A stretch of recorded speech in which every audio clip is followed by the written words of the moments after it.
Ya, kita kembali lagi di Khazanah Islam bersama dengan Imam Besar Masjid Istiqlal Profesor Dr. Nasaruddin Umar dan juga hadir di studio. Sekali lagi terima kasih kawan-kawan dari mahasiswa UIN Syarif Hidayatullah yang sudah memberikan pertanyaan yang luar biasa tadi ya. Makasih ya. Merantau dari Sumatera Barat ke sini ya. Ada juga dari Lombok juga tadi ya. Oh, salah. Siap Prof. Kita lanjutkan bahasan kita Prof tentang mari berdialog. Kalau lihat di TV Prof, berdialog ini identiknya lebih banyak ke apa ya, nuansa politik Prof. Kayak di rumah rakyat itu ada istilahnya musyawarah untuk mencapai mufakat, bahkan namanya apa, Majelis Permusyawaratan Rakyat MPR gitu. Tapi tidak jarang di rumah-rumah rakyat ini yang kita lihat kalau di TV ya Prof ya, itu bentuknya bukan musyawarah tapi perdebatan Prof gitu, karena munculnya ada kepentingan satu dengan kepentingan yang lain gitu. Nah, apakah bentuk dari demokrasi ya Prof itu memang kan membolehkan untuk berdebat? Apakah itu jauh dari nilai-nilai Islam Prof? Atau bagaimana yang seharusnya kita terapkan Prof? Iya, kalau saya sih melihat ya, Pancasila itu benar-benar itu suatu konsep yang sangat-sangat religius ya. Siap.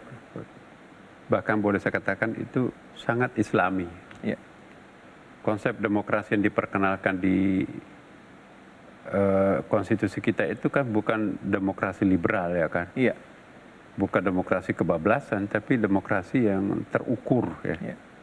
Ini bahasa saya mungkin demokrasi terukur itu artinya dalam sila keempat kan kerakyatan yang dipimpin oleh hikmat kebijaksanaan dalam permusyawaratan perwakilan di situ kan. Ya. Ya, itu kan permusyawaratan di situ itu. Jadi pesta demokrasi yang besok kita akan lakukan ini itu memberikan kebebasan kepada siapapun setiap warga negara ini untuk mengungkapkan ide-idenya, pikiran-pikiran cerdasnya. Tetapi, ya ini ada tetapi, dengan bahasa-bahasa yang produktif, yang santun tentunya ya kan sebagai warga bangsa Indonesia. Dengan kata lain ya, pengejawentahan sila keempat itu dengan cara melakukan demokrasi, tapi demokrasi itu tidak boleh mereduksi sila ketiga Persatuan Indonesia.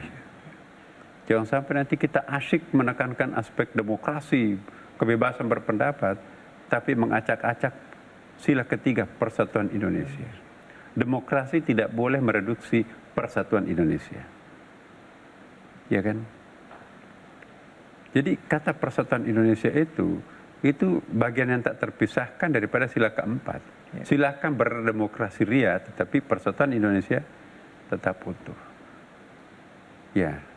Tapi juga jangan lupa ya bahwa itu nanti dalam rangka apa? Ada visinya dialog demokrasi itu ya. Itu keadilan sosial ya, bagi seluruh rakyat Indonesia. Dan coverage-nya itu semuanya itu adalah tentu ketuhanan yang Maha Esa. Sila pertama itu. Sang pencerah mataharinya Pancasila itu adalah ketuhanan yang Maha Esa. Itu yang memberikan energi, memberikan cahaya, memberikan oksigen terhadap sila-sila yang ada sebelumnya. Sesudahnya. Sesudah itu nanti undang-undang dasarnya, sesudah itu undang-undangnya, sesudah itu peraturan pemerintahnya, sesudah itu seluruh organ-organ yang ada di bawahnya itu harus tercerahkan oleh sila pertama tadi itu. Ya. Tapi juga jangan sampai ketuhanan yang Maha Esa itu ditafsirkan sedemikian rupa sehingga seolah-olah menafikan dengan sila berikutnya kan.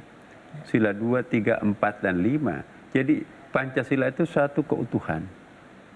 Tidak boleh secara parsial bebas kita tafsirkan semaunya kita kan. Tafsirkan apa ya, Pancasila itu harus saling menafsirkan silanya satu sama lain. Ya. Tidak bisa keluar dari koridor sila-sila yang lain itu ya. Tidak bisa berdiri sendiri. Tidak bisa berdiri sendiri. Ya. Wow, atas nama sila keempat demokrasi. Boleh dong kami, ya nggak bisa lah. Maka itu saya ingin menegaskan apa yang disampaikan oleh Presiden kita pada pidato 17 Agustus itu kan, bahwa tidak boleh lagi ada politik aliran yang bisa memecah belah bangsa. Kalau saya menekankan bukan pada tidak boleh ada politik aliran, Tapi muqayyadnya, apa itu muqayyad? Dalam ilmu balaghah itu stressing point-nya di Stressing belakang yang bisa memecah belah bangsa. Karena kalau kita melarang orang berpolitik identitas, gimana? Apakah kita akan melarang matahari memancarkan cahayanya? Ya. Apakah kita akan melarang api mengeluarkan panasnya? Nggak mungkin kan? Ya. Hukum alamnya seperti itu. Banyak partai Islam kok, banyak partai agama lain juga nantinya akan tampil nih. Ya. Nah, apakah mereka tidak bisa membicarakan politik identitas? Ya, kalau melarang berbicara tentang politik identitas, sementara asas organisasinya itu adalah ada kata-kata agama di situ, agama apapun. Ya, itu bisa diartikan sama saja melarang matahari memancarkan cahaya. Ya. Sama saja melarang api mengeluarkan panasnya. Yang penting buat kita, silahkan mengeluarkan panasmu wahai api, tapi jangan membakar yang lain. Masya Allah. Kiasannya bagus sekali. Ya Iya Allah, kan? ya Rabbi. Masya Allah. Jadi itu yang dimaksudkan bahwa tidak boleh ada partai, tidak boleh ada politik aliran. Silahkan berpolitik aliran, tapi jangan merusak persatuan dan kesatuan bangsa. Ya. Nah, saya kira yang paling bagus adalah mari kita mengandalkan visi partai yang kita akan tuju seperti apa. Tapi tetap koridornya adalah konstitusi kita, jangan pernah melenceng daripada framework yang telah ditetapkan oleh founding fathers kita kan. Ya. Nah, kalau ini kita sepakat bersama, Indonesia itu indah. Masya Allah. Baik, Prof. Indonesia itu indah kalau kita sepakat bersama dan tidak lari dari kesepakatan yang sudah dibentuk oleh founding father kita. Dan tentunya niatnya karena Allah lillahi ta'ala. Bismillah. Iya, bismillah. Ya Allah. Prof, tadi sudah disimpulkan. Prof sudah menyimpulkan di segmen 3. Tapi mungkin ada satu renungan Prof yang bisa Prof sampaikan bagi pemirsa di rumah. Apa ya? Hikmah yang bisa jadi bahasan kita ini, Prof. Saya ingin menggarisbawahi apa yang disampaikan Ya. adik-adik cerdas kita ini kan. Ya. Nah, jadi gini, tadi ada istilah yang menarik itu ya. Oase demokrasi, bukan oase, apa tadi? Oksigen. Oksigen demokrasi. Oksigen itu, mari kita menjadikan oksigen, dialog itu sebagai oksigen demokrasi. Nah, itu istilah lain daripada energi demokrasi itu adalah dialog. Ya. Saya lebih cenderung memilih oksigen. Oksigen demokrasi. Karena bisa masuk kepada semua makhluk yang bernyawa oksigen itu kan. Ya. Bahkan binatang pun juga bisa masuk. Memberikan kehidupan yang baik. Ya Allah. Nah, jadi pemilu akan datang ini, mari kita meninggalkan politik aliran, politik identitas yang bisa membenturkan satu sama lain. Ya, kita banyak kok cara untuk menggapai tujuan tanpa harus melakukan pembenturan satu sama lain. Ya.